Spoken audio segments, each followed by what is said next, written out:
When you do YouTube because you love to make certain kinds of content, not because of the views, not because of the money. Do it because you love to do it, no other reason.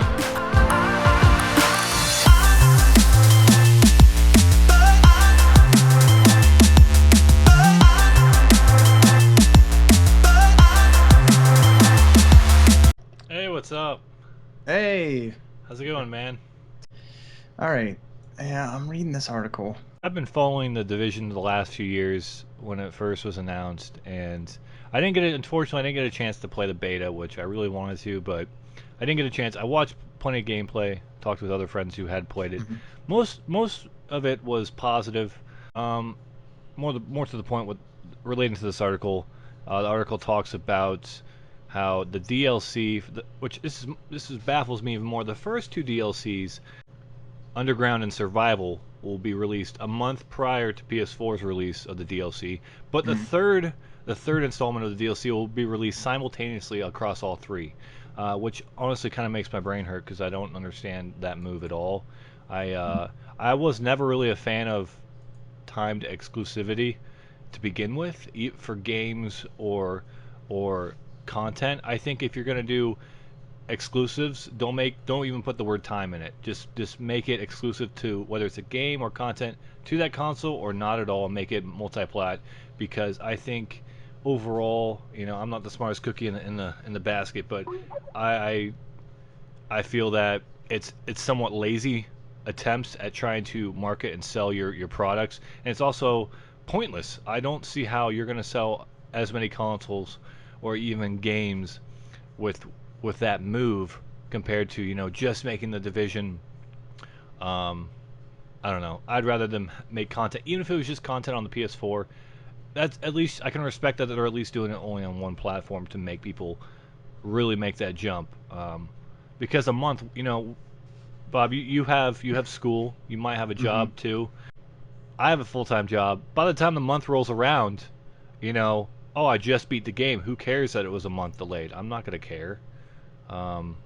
And it's one thing, and it's much shorter, as the article states, than other timed exclusivities, like the PC version of the Rise of the Tomb Raider, not releasing until over 2 months after the Xbox One version.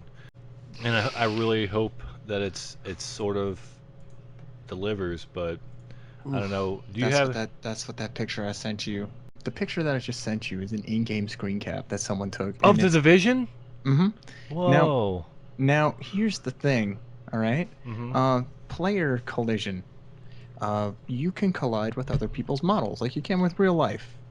Our reality, we have to bump into things. Different forces push each other, away from each other. So we can't just no clip through each other like some kind of glitch, right? In this beautifully done game, and that was sarcasm, they decided to make players clip in rest areas.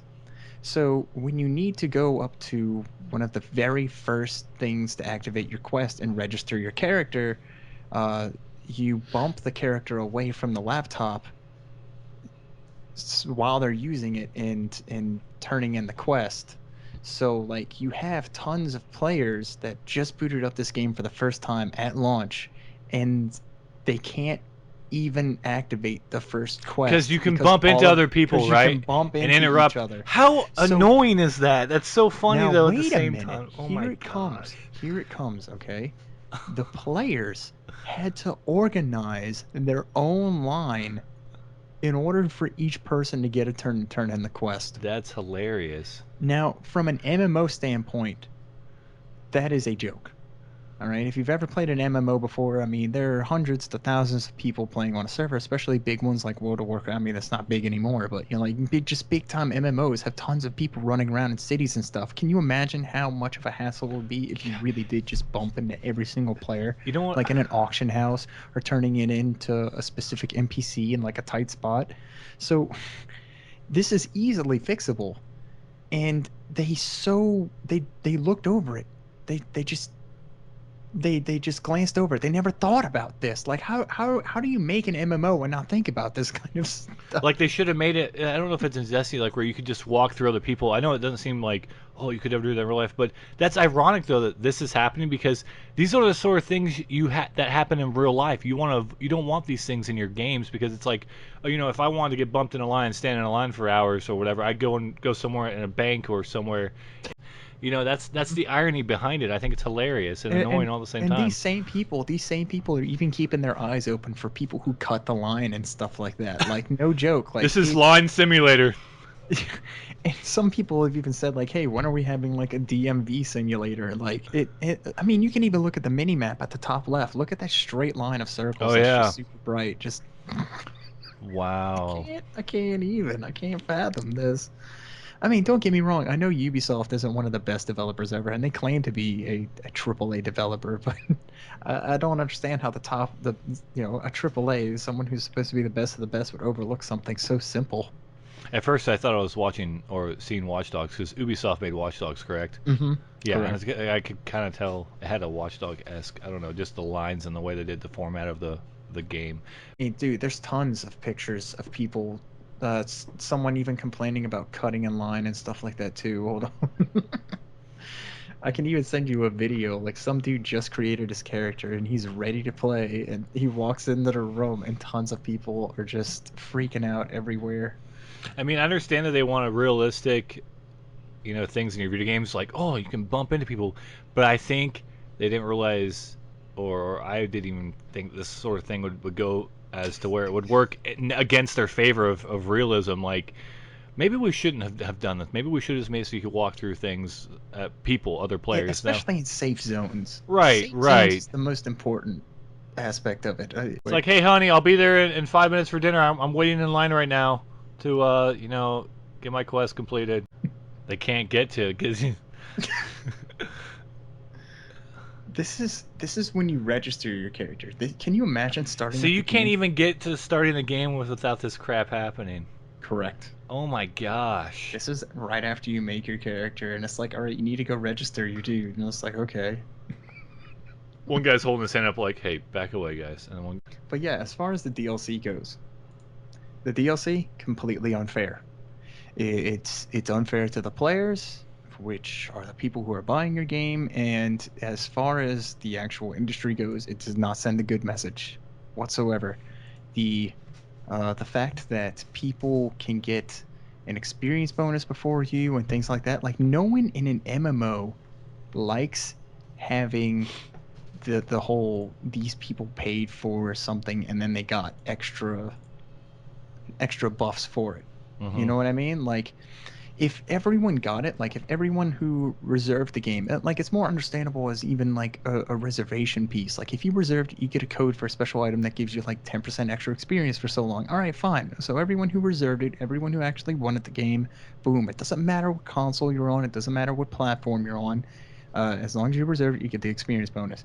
When they're doing it like this, where they're giving content to someone a month ahead of time and bonuses, that to me says that you cared more about Microsoft's money than what you cared about the actual player base. I agree. It's happened before where people back when I worked at GameStop, I got asked that all the time, like, why is this content out beforehand when it should be coming out for all the consoles, all the systems and stuff like that, for whatever game it was. And it's like you don't understand. They're trying to push sales for their console, they're trying to push sales for their version of the game so they can get a cut of the money. So they invest so much money for it to be exclusive for a certain amount of time, and then eventually the contract ends and boom, there you go. Because the reason why it's just a month, like some people like have waited like a year for the same content to go out, is because they projected that only so many people will care about it in that amount of time, and then finally by the time that these people are done, especially on Xbox, they'll max out how many extra sales that they can get, and then they can just move on to another game or another DLC, and then fine, someone else can have the scraps. I mean, according to the article, there's a good reason that they did it, or at least there's one of the main reasons is because they had a bundle that they did with Microsoft. And I'm looking at the console, and it's not even like they did a bundle. It's a terabyte with the game, no Connect. This is a digital download game too. It's like you could at least made it look pretty. Like I'm not trying to be. If you're gonna, I think if you're gonna even try to do a bundle with the game, try to do something like to make the console stand out. I would love for these bundles to come with physical copies.